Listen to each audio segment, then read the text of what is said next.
আসসালামু আলাইকুম প্রিয় দর্শক, আশা করছি যে যেখানে আছেন আল্লাহর অশেষ রহমতে সুস্থ আছেন। বরাবরের মতো আজকেও আমি হাজির হয়ে গিয়েছি, কিন্তু আজকে রান্নাঘরে নয়। আজকে এসেছি বাচ্চাদের বিনোদনের স্থান পার্কে বাচ্চাদেরকে বাসা থেকে আনা থেকে শুরু করে বাসায় ফেরা পর্যন্ত ঠিক যা যা করছি তা আপনারা দেখতে থাকুন। সেই সাথে আপনাদের সঙ্গে একটি হাদিস আলোচনা করছি। হাদিসটি মনোযোগ সহকারে সবাইকে শোনার জন্য অনুরোধ করছি।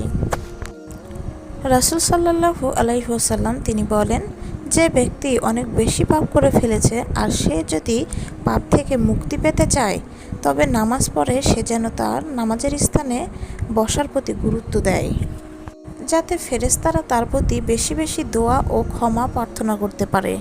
হাদিস বুখারী।